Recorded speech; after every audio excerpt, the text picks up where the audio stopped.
Вырастить колесо мечты несложно.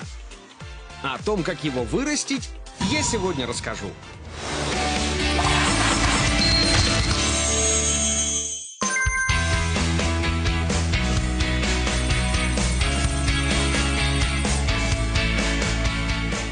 Любой путь к успеху — это невымощенная дорога, подобная шоссе или автостраде.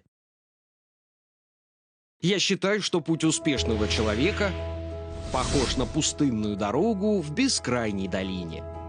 И по дороге могут попадаться камни, глубокие овраги. На пути к успеху всегда встречаются различные трудности и препятствия.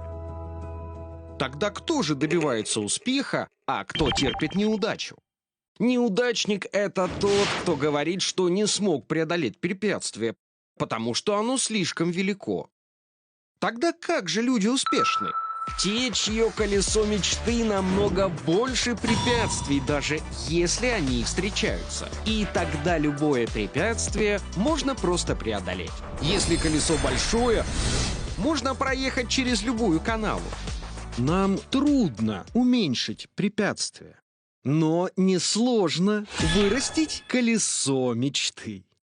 Нужно обязательно каждый месяц зарабатывать $100 000. Тогда не станет ли колесо огромным? И сегодня я поделюсь ноу-хау о том, как его вырастить. Вы должны записать эту мечту. Где записать? Мы записываем это в жизненный сценарий. Мы записываем в жизненный сценарий ту мечту зарабатывать $100 000 в месяц. И чтобы действовать, пока живы, рассказываем об этой мечте всей округе. Чтобы вырастить мечту, нужно рассказать о ней другим. Вы связаны с собственной логикой. Запутавшись в логике, нужно рассказывать, пока не выйдут расчеты. Господа, люди часто думают, что можно кого-то убедить, только говоря логично. Однако люди удивительно нелогичны. Что я имею в виду? Я говорю о том, что внутри атома могут происходить вещи, которые вы не можете рассчитать. Поэтому не пытайтесь спорить. Не спорьте, как же можно стать империал-мастером. Даже не рисуется схема. Тогда что же нужно делать? Нужно действовать по принципу. Принцип подъема воды на маленькое дерево. И принцип подъема воды на 100-метровое дерево одинаковый. Подъем происходит по принципу осмотического давления. Как много вы говорите другим, что станете империал-мастером, зарабатывающим $100 000 в месяц. Это и есть самый лучший и единственный способ добиться успеха.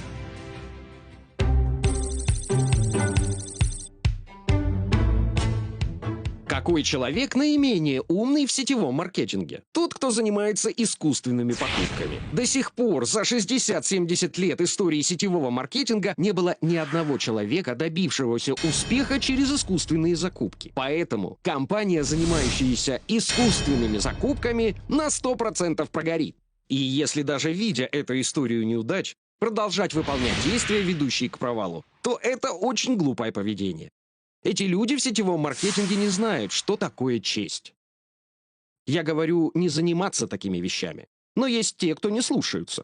Люди, которые нарушают правила. Но у людей, нарушающих правила, всегда есть оправдание. Какие же эти оправдания? Он говорит, все так делают, поэтому и я стал. Спонсор предложил, вот я и согласился. Партнер предложил, вот я и согласился. Так делают в соседней братской ветке, поэтому я повторил и стал так делать. Давайте приведем простой пример. Кто-то нарушил ПДД и перешел дорогу на красный цвет. Приехала полиция, поймала. А что сказал человек? Другие люди перешли, и я перешел. Почему только меня ловите? Говорят, что много воров, перелезающих через забор. Все перелезают через забор, и я перелезу. Это не может послужить оправданием. И такая жизнь никогда не сможет стать жизнью успешного человека. В связи с этим Атоми говорит, следовать правилам. Даже если рядом люди нарушают правила, даже если вы видите, как нарушают правила, вы должны думать, что будете строго следовать правилам. И на вас ляжет ответственность объяснить этот момент четко своим партнерам, став восхитительным лидером.